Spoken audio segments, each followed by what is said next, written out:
Salut, bienvenue dans Step Back, le podcast de la rédaction basket de l'équipe. Je m'appelle Xavier Colombani et cette semaine, je vous propose d'explorer le programme complet du All-Star Weekend dont l'édition 2020 se tient cette semaine à Chicago. Présentation, analyse, anecdotes, pronostics, nous allons évoquer au fil des 25-30 minutes de Step Back d'abord le Rising Stars Challenge, le match des premières et deuxième années qui aura lieu vendredi.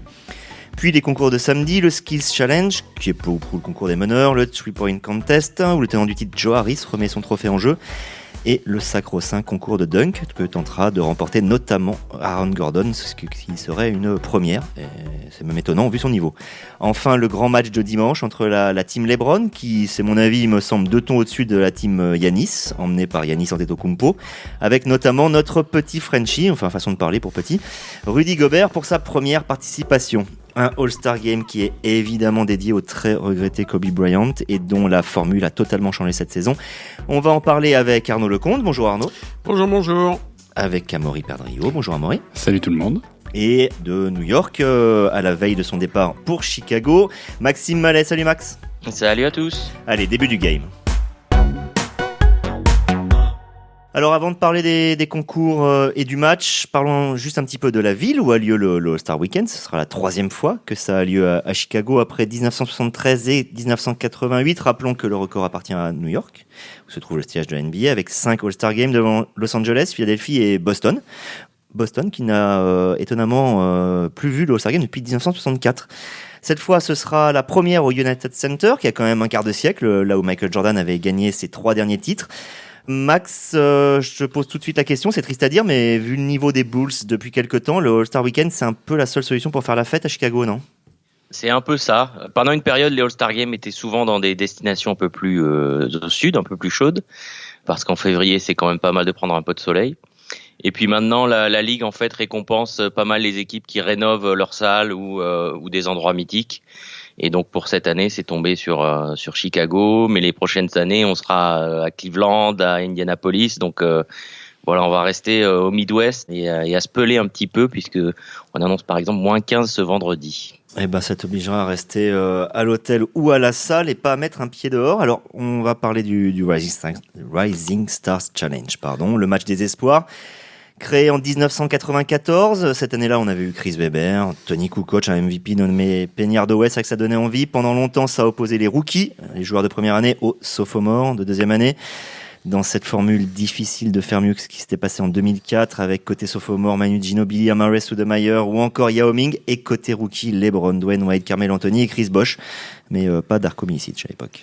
Donc depuis 2015, on est passé au format USA contre reste du monde. Pour l'instant, ça fait USA 2, reste du monde 3. L'année dernière, c'était les Américains qui l'avaient emporté. 161 à 144, car c'est souvent des gros scores. Là-bas, il y a un jeu, bon. Voilà, c'est la foire du trône, le Rookie Game, le Rising Star Challenge. Pourtant, Arnaud, je trouve que cette formule USA reste du monde, c'est une bonne initiative. On y avait pensé pour le All-Star Game, ça s'est pas fait. Là, pour le match des rookies, il n'y a jamais trop de joueurs qui ont été faits pour faire le nombre. Ça correspond à la réalité de la NBA aujourd'hui. Oui, ça correspond à la réalité. C'est pour ça qu'on aimerait bien le voir, le fameux fantasme que tu évoquais, à savoir depuis longtemps maintenant, une bonne dizaine d'années, peut-être même un peu plus. L'idée a été défendue de par le monde de créer, pourquoi pas, un All-Star Game New Age qui mettrait aux prises en effet les meilleurs Américains aux meilleurs non-Américains étrangers.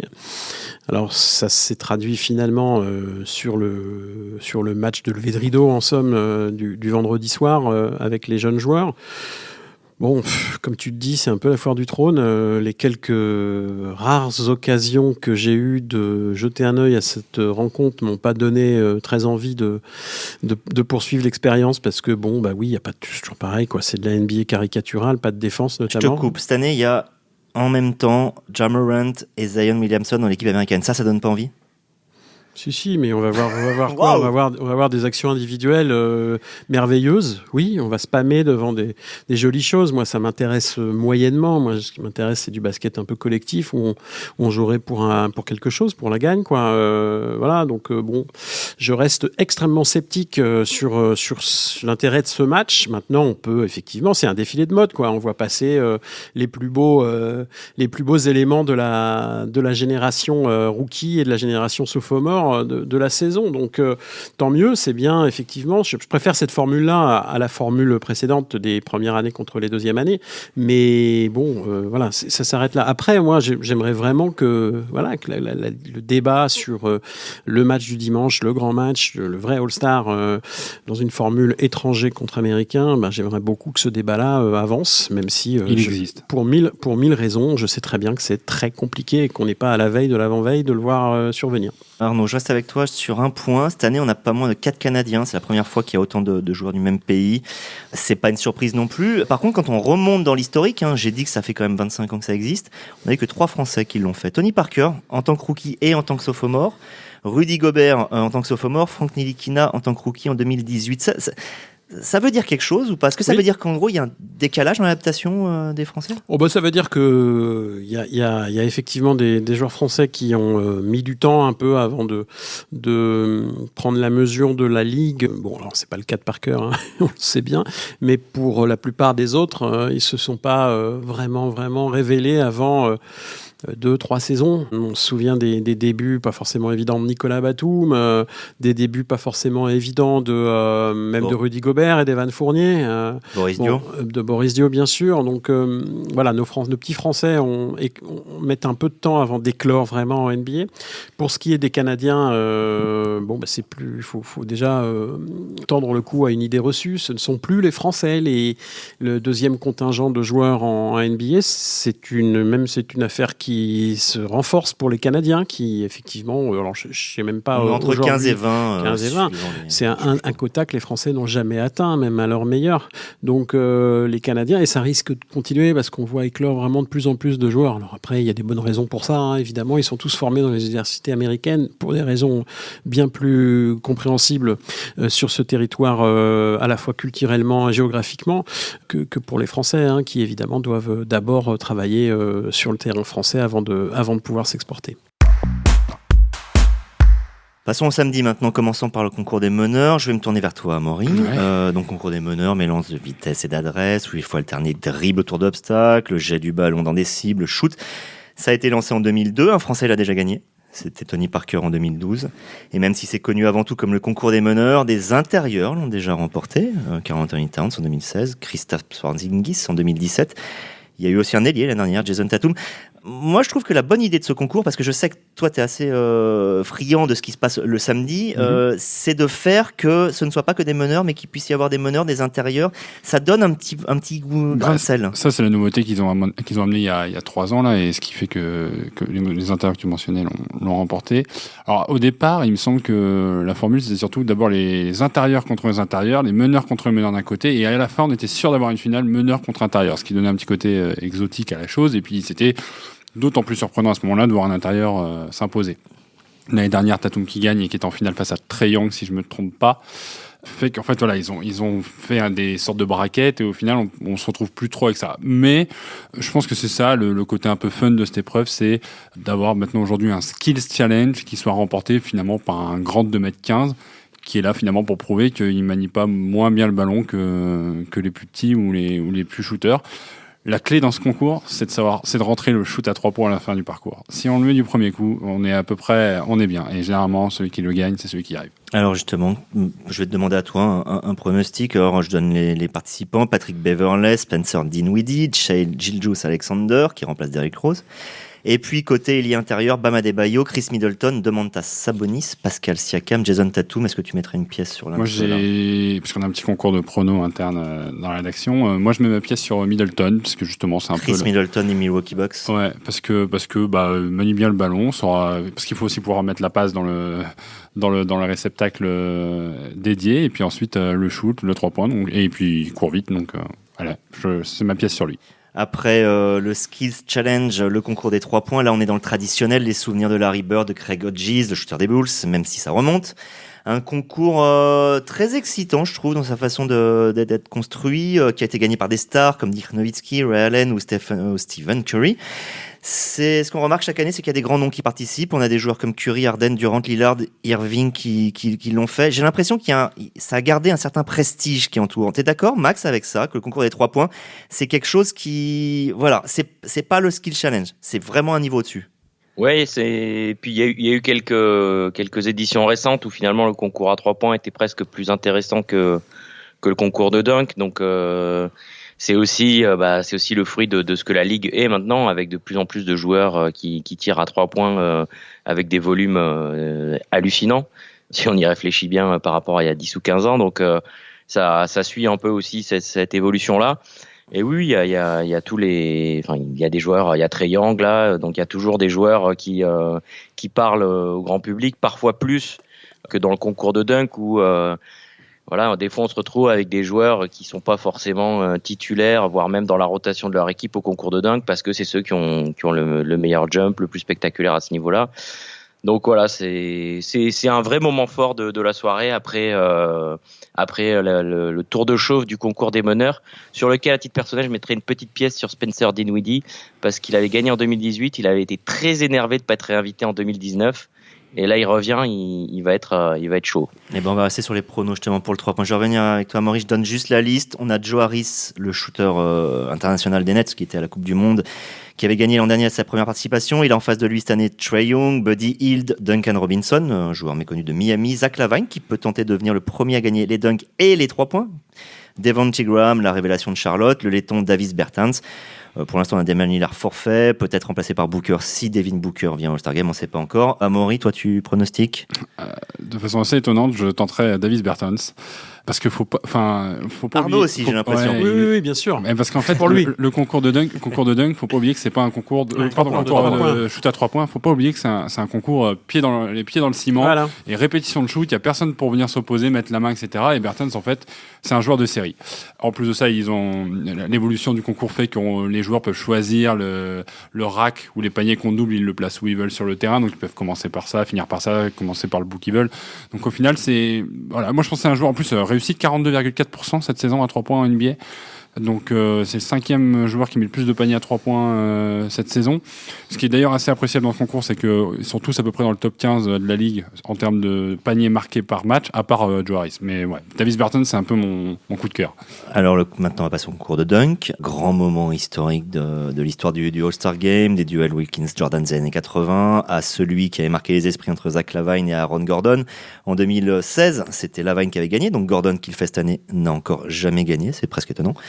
Là, pas de long discours, je me tourne directement vers toi, Arnaud. Est-ce que ce concours vaut toujours qu'on s'excite ? Et sincèrement, est-ce que je sais qu'il y a l'idée que peut-être on invite des non-professionnels, t'en penses quoi de ça ? On tourne ça dans la grande marmite des modifications, des évolutions depuis longtemps. Cette histoire de dunk, le problème c'est qu'on a été gâtés dès les premières années, dès les premières années où le All-Star Game s'est exporté dans le monde. C'est bien résumé. On a tous été un peu nourris à ça, quoi. Les grands concours mythiques des années 80, 90. Donc aujourd'hui, on a le sentiment que pour les dunks, on a à peu près vu tout ce qu'il était possible de voir d'exceptionnel, même si moi j'avais été bluffé par l'extraordinaire concours auquel tu faisais allusion, là, de Zach LaVine et Aaron Gordon, il y a quoi, 5 ans, 6 ans. En 2016. Ouais. Donc il y a 4 c'est pas ans. si vieux, 4 ans. Bon, j'avais été bluffé, je m'étais dit, tiens, ils parviennent encore à me surprendre, ça veut dire qu'il y a peut-être encore un peu d'espoir. Mais j'en attends plus grand-chose, justement pour ça, c'est qu'on en a tellement pris plein les yeux qu'aujourd'hui, qu'est-ce qu'on peut faire, quoi, par, je sais pas, moi, inventer des choses avec des accessoires. C'est ça, c'est accessorisé. Je sais pas, peut-être au-dessus d'un éléphant, pourquoi pas. Enfin, on peut tout imaginer, donc, bien sûr. Chicago d'un taureau, peut-être. Il y a au-dessus d'un taureau. Les joueurs sont tellement aujourd'hui athlétiquement au-dessus des générations précédentes que ils sont capables de faire des trucs incroyables, mais ils ne parviendront pas, moi, à m'éblouir, sauf qu'à très exceptionnel. Voilà. Max, est-ce qu'il y a de l'excitation aux États-Unis ? Il y a un Derrick Jones Jr. qui est quand même assez impressionnant quand on le voit en match. Donc Aaron Gordon, le retour de Dwight Howard, un des rares joueurs qui fait pour la 4e fois, qui a déjà été titré il y a 12 ans déjà. Est-ce qu'on l'attend, ce concours ? Oui, il y a un peu d'excitation liée au nom, quoi. C'est Aaron Gordon, Dwight Howard, c'est les deux qui vont un petit peu parler à un public plus large que celui des passionnés. parce que je suis pas sûr que le public un peu large basket, même aux États-Unis, sache que Connaughton c'est un des joueurs qui a une des plus grosses détentes sèches enregistrées lors de la combine NBA il y a quelques années, par exemple. Mais ouais, c'est les noms de Gordon et Howard qui font que ça intéresse un peu. Mais pour revenir un peu sur l'évolution du dunk contest, je pense qu'il y a un aspect, c'est que dans les années 80, les meilleurs joueurs NBA étaient aussi les meilleurs dunkers de la planète.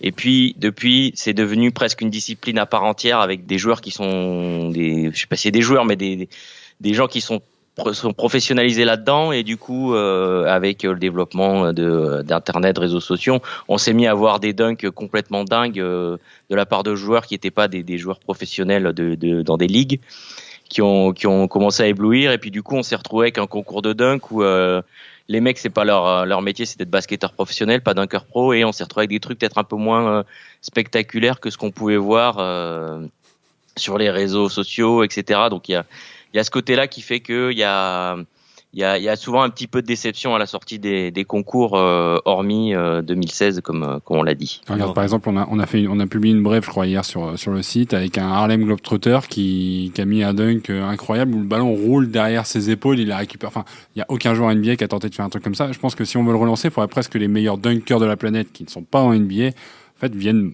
proposer des figures, ou qu'il y ait des figures imposées, et dans ce cas-là on relance un peu la chose, quoi. Là-dessus, la LNB est allée un peu plus vite, justement en invitant des dunkers internationaux. La LNB est très, très visionnaire, hein, très largement au-dessus de la NBA, c'est bien connu. Okay, je préférais ma remarque précédente. Donc parlons du All-Star Game désormais. Donc le grand match de dimanche avec, déjà je vais vous poser la question, est-ce que quelqu'un est capable de m'expliquer la nouvelle formule, ou je m'y attelle? Vas-y. Voilà, on est d'accord. 3 cartons et un carton. Je peux essayer si vous voulez. Vas-y Max, essaye. Alors les 3 premiers cartons sont, on va dire, joués indépendamment. Le score est remis à 0 à chaque fois. L'équipe qui fait le meilleur score sur chacun des cartons donne 100 000 euros à une œuvre caritative. Voilà. Arrive le début du 4e carton. On additionne pour chaque équipe les scores des 3 premiers. On regarde l'équipe qui a le plus gros score. On fait un petit plus 24, comme Bertrand Renard. Et puis on a atteint un score, on trouve un score cible. Et la première équipe des deux qui arrive à ce score cible a gagné le match. Le 4e carton n'est pas chronométré. Alors pour un exemple concret, histoire qu'on voit, s'il y a 108-110 à la fin du 3e carton, on prend 110, on ajoute 24, et ce sera la première équipe à 134 points, que ça prenne 2 minutes ou une demi-heure, qui gagnera. Le 24, le but est évidemment d'honorer la mémoire de Kobe Bryant, et c'était l'un de ses 2 numéros. Max, justement, je reste avec toi. Qu'est-ce que tu en penses de ce changement de formule? Est-ce que ça aurait pas été plus simple de tout simplement donner le nom du trophée de MVP du All-Star Game, qui pour l'instant n'a pas d'appellation, l'appeler le trophée Kobe Bryant, ça aurait été un hommage. C'est lui le recordman des trophées, il l'a eu 4 fois comme Bob Pettit. T'en penses quoi de ce changement de formule? Je pense que le changement de formule allait arriver de toute manière, qu'ils ont pris le chiffre 24 parce que peut-être qu'ils pensaient à 27 ou 28, mais ils se sont dit avec la disparition de Kobe Bryant, on peut pas ça fait court, on peut pas ne pas avoir un chiffre qui lui rend hommage, et je pense qu'ils s'ajusteront dans les années précédentes. Si par exemple le dernier carton dure 3 minutes, je pense qu'ils porteront le chiffre à 30, à 35. Voilà, je pense que c'était un prétexte pour qui leur permet de choisir le chiffre pour cette première fois, et qu'ils s'adapteront pour la suite. Et il fallait rendre hommage à Kobe Bryant. Les hommages seront multiples d'ailleurs. J'ai reçu un email ce matin au lever disant que Jennifer Hudson chanterait un hommage à Kobe Bryant. T'as reçu un email de Jennifer Hudson?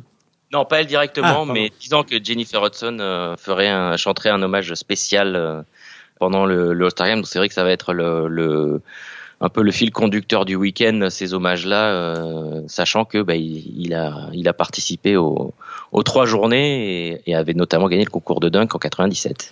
Précision importante, la NBA n'hésite jamais à innover pour garder son produit attractif. Elle est capable de revenir en arrière quand elle voit qu'elle fait des erreurs. Ça avait été le cas avec le concours de dunk où la finale avait été transformée en plusieurs duels avec des points. Ils sont revenus en arrière dès l'année d'après. Donc ce sera possible à nouveau d'évoluer.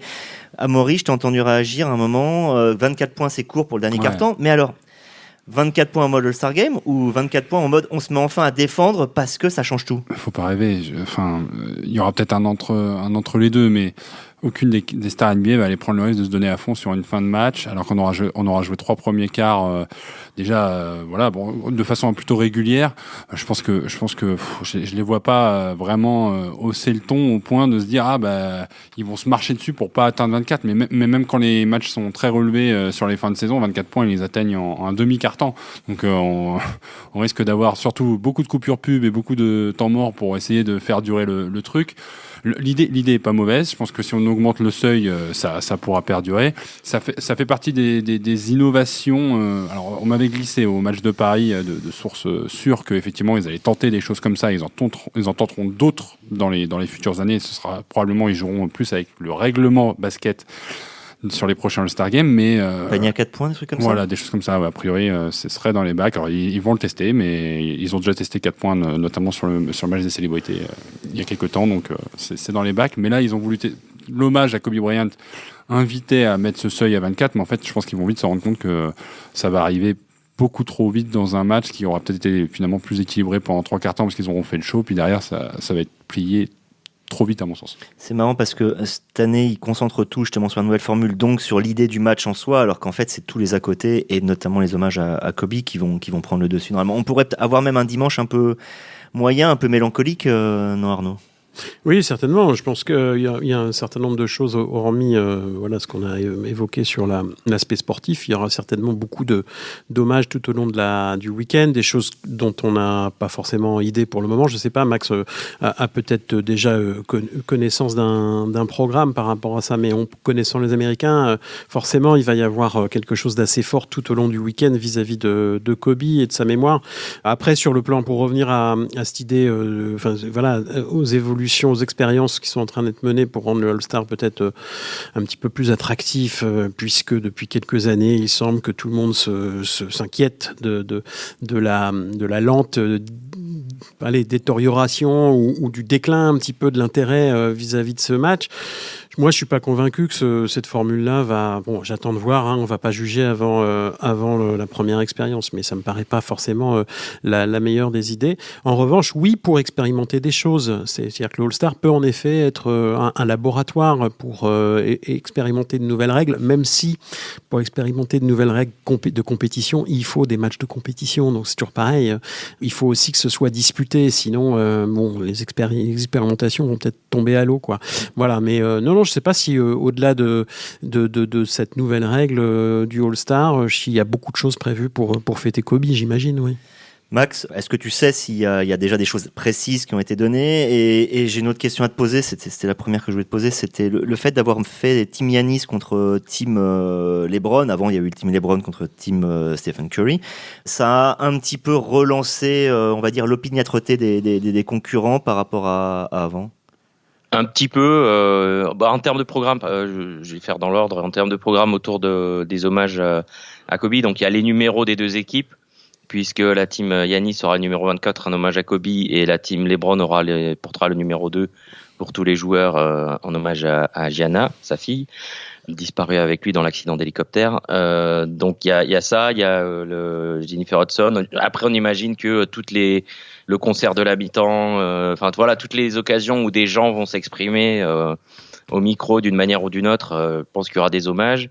Sur les maillots, il y a également un patch avec 9 étoiles pour rendre hommage aux 9 personnes décédées dans ce même accident d'hélicoptère. Et il y aura enfin un petit crêpe noir sur le côté gauche, sur la bretelle gauche, en hommage à David Stern. Voilà, c'est un petit peu tous les hommages dont on connaît déjà la teneur. Et donc la deuxième question que j'ai déjà oubliée, mémoire de poisson rouge. Ah, c'était par rapport au fait que le match Team Giannis, enfin le fait de mettre 2 capitaines qui sélectionnent eux-mêmes leurs joueurs, avait relancé un petit peu le match en termes de compétitivité par rapport à Est-Ouest. C'était mon sentiment l'an dernier. C'est vrai qu'on était sur les 2-3 Amaury années. dit oui aussi, je précise ici. Sur les 2-3 années d'avant, on était vraiment sur. Il y avait aucun intérêt. Il y a eu une année où le but c'était de faire marquer 50 points à Anthony Davis parce qu'il jouait à domicile. Il a mis 52. Voilà, donc on était vraiment sur Steph Curry qui se jette au sol pour faire la planche pendant que Antetokounmpo va au dunk. Bon, c'était marrant, mais ça fait pas non plus un spectacle captivant. Et l'an dernier, il y a eu un peu plus d'intensité, c'est vrai, Par contre, il y a eu moins d'audience au niveau américain. On avait perdu quelques téléspectateurs d'une année sur l'autre. Donc, il faudra voir si cette année relance un petit peu les choses en termes d'audience. D'autant que c'est assez déséquilibré. Amaury, si on regarde par exemple le 5 de la team LeBron, Luka Doncic, James Harden, Kawhi Leonard, LeBron James, Anthony Davis. C'est trop. C'est trop. On est même assez hallucinant et quand même. C'est ce qui fait que, par exemple, personnellement, je parierais peut-être sur la team Giannis parce qu'il y a trop de star power entre guillemets dans la team LeBron. Comment ça va, voilà, comment ils vont vouloir se partager la balle ou pas. Je vois très bien une team Giannis un peu plus européenne, un peu plus africaine surtout, puisqu'il a sélectionné Joel Embiid et Pascal Siakam et deux Camerounais. Voilà, je trouve que cette équipe-là aura peut-être d'ailleurs plus envie de montrer qu'elle est capable d'aller renverser l'équipe favorite finalement. Donc, est-ce que voilà, rien que ça déjà, ça va pas favoriser l'intérêt du match. Mais bon, effectivement, quand on regarde la team LeBron sur le papier, on est sur la définition même du All-Star Game, c'est les étoiles plein les yeux. Si on remplace Damian Lillard par Devin Booker, on est sur une équipe de purs attaquants 5 plus tout ça quoi. Donc ouais. Ou qu'on le remplace pas d'ailleurs. C'est les mêmes. Peu importe. Tu mettrais qui alors en pronostic pour le MVP Probablement. Déjà, le MVP, faut le rappeler généralement dans ce genre d'événement, à moins que ce soit une star locale, c'est alors là, il n'y a pas de joueur dans l'équipe, voilà, dans l'équipe vainqueur. Bon, si on imagine que la team LeBron est favorite, ça pourrait revenir à LeBron James et Anthony Davis, sachant que ça correspondrait en plus de ça aux hommages à un Laker, voilà. Non, et pour continuer à jouer les râleurs, on nous dit que on a remplacé le concept Est-Ouest par le concept Team Intel contre Team Intel. Quand je vois la composition des deux équipes, j'ai l'impression qu'on est resté sur Est-Ouest, quoi. Il y a 9 joueurs de l'Est dans la team Giannis et 9 joueurs de l'Ouest dans la team LeBron. Mais là, pour le coup, on leur a pas sur demandé, 12, on leur a pas demandé de faire comme ça. Enfin... Oui, mais enfin bon, au final, ça revient au même, quoi. Avec on va finir là-dessus sur cette anecdote que Max, je sais pas si tu te souviens, il me semble que personne ne voulait prendre James Harden. C'est plus c'est Giannis donc qui a surtout été le catalyseur du fait on se retrouve Est-Ouest en très grande partie pendant la draft qui est diffusée à la télévision sur TNT, qui diffuse le match aussi. Il a dit qu'il hésitait entre Kemba Walker et Doncic. Et il lui demande mais alors Harden, vous le prenez pas en compte? Il a dit non, moi j'ai envie de prendre quelqu'un qui va passer le ballon. Donc ce qui a fait éclater de rire un petit peu tout le monde, LeBron James, Charles Barkley compris. Donc voilà, il voulait pas a priori de Harden dans son équipe. Alors dernière question parce que j'ai un peu oublié d'en parler. Tu vas voir Rudy Gobert, j'imagine demain. C'est pas forcément un match fait pour lui, mais c'est un match pour profiter, c'est ça? C'est ça. Après, c'est très difficile aussi d'anticiper parce qu'il y a souvent un petit truc qui se passe la veille du match, c'est-à-dire que les coachs font un petit peu le tour des joueurs, savoir est-ce que tu te sens fatigué, t'en as un peu marre, t'as envie de jouer combien, 10 minutes, 15 minutes, au contraire tu veux jouer beaucoup. Voilà, il y a un peu les rotations se font un petit peu de cette manière-là. Donc c'est aussi pour ça que c'est difficile de déterminer un MVP parce qu'on va avoir un gros joueur genre LeBron James qui va dire non cette année on fait une grosse saison et je me sens un peu pas super en forme. Fais-moi jouer pas beaucoup et donc dans ce cas-là, il perd d'autant de chances de devenir le MVP du match. Donc voilà, il y a cette chose, ça va se mettre en place à ce niveau-là. Et donc on verra combien de temps de jeu aura Rudy.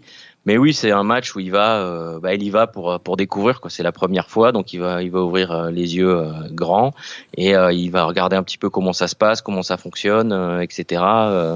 Après, comme il me l'a dit pour une interview qui est dans le magazine, l'équipe magazine de cette semaine dont il fait la couverture, il peut pas jouer sans défendre du tout.